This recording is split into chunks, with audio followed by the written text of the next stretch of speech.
NFL draft. So, Marcellus, what's your reaction to Sam Darnold heading to Carolina? Good for Sam Darnold. I think it's going to be two questions answered at one time. One is, was he a product of his environment? Or will he produce in his new environment? And will he produce in his new environment? Because I think a lot of evaluators, myself included, thinks that Sam Darnold got a raw deal playing for the Jets, especially playing for Adam Gase and that Adam Gase effect, which is a negative effect typically on some of these offensive star players. That said, I'm looking at a situation in Carolina where you look 5-11. Teddy Bridgewater, I don't know what you did to anybody in that organization, but boy, I haven't seen somebody's name and game dragged through the mud more so than Teddy Bridgewater as an afterthought in terms of their plans going forward. But in their plans going forward, as we know, offensive coordinator Joe Brady sits there. He looks around. He's like, look, Teddy ain't it. Now, who is out there that is it? Sam Darnold, obviously one of the players. I used to see Sam Darnold play almost weekly when he was here at USC covering the games. And I used to watch him. And, you know, the whole USC stigma of quarterback was always in your head when you watch me like, is he going to be another one of those Mark Sanchez? And then I was like, now, Sam Darnold looks different. But then he goes to the Jets, and he didn't look that much different in terms of what his win-loss percentage was, his passing yards per game, 35th.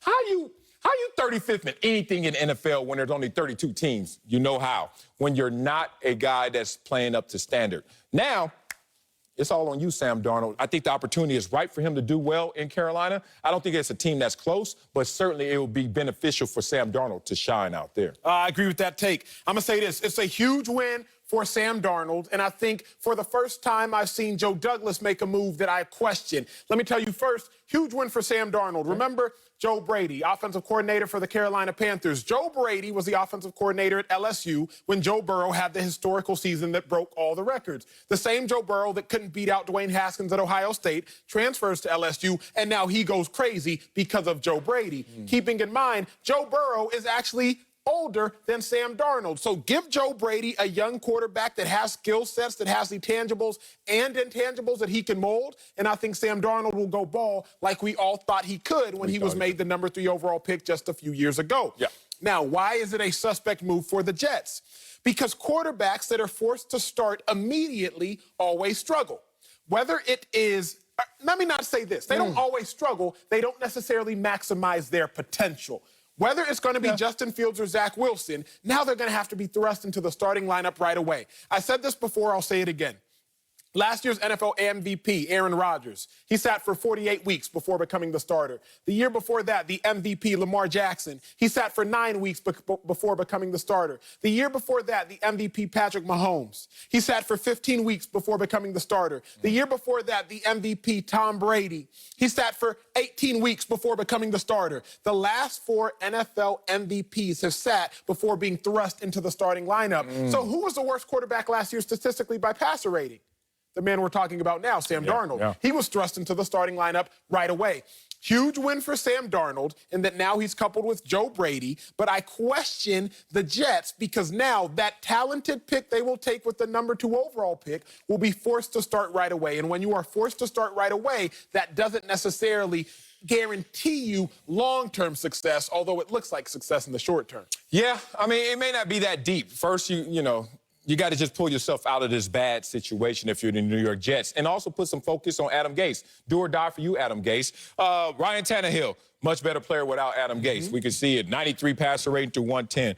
Devontae Parker, better player without him. Jarvis Landry, Kenyon Drake. Sam Darnold started seeing ghosts with Adam Gase as his offensive coordinator, head coach mindset. And that was a problem for Sam Darnold because he couldn't figure it out in this situation, in this circumstance. So then, usually in that situation, you're doomed. You become what a Josh Rosen became in the same draft. Remember Josh Rosen, bounce around. Where's Josh Rosen right now? 3rd string on depth chart. And if you look at his situation, he comes out in the same draft with Baker Mayfield, comes out in the same draft as a Josh Allen and Lamar Jackson. So you can see the disparity between some of these guys are hitting. You can talk about Lamar Jackson. You could talk about certainly Josh Allen. And still questionable Baker Mayfield, but looking like a hit potentially. And then there's Rosen and Darnold. Rosen, for all intents and purposes, people are like, yo, I don't even know if he's ready for this situation upstairs. Sam Darnold seems like he's fully into this moment, fully invested, but it just was the bad situation. Absolutely. So sometimes the seed can't take root because of the soil. And the Jets soil is not the type of soil to cultivate. Let's go there, Sal. Because at least in football, I'm a fervent believer that the environment more so dictates the outcome necessarily than the product itself. At least in football. I believe so in life, but we're going to have a football conversation. Let's do it. Baker Mayfield looked average at best prior to the season. But remember Baker Mayfield prior to the season. His first coach was Hugh Jackson, who was 1-31 the previous 2 years before Baker Mayfield took over. Then Baker Mayfield has a coach in Freddie Kitchens, who has half a year being an offensive coordinator before becoming a head coach.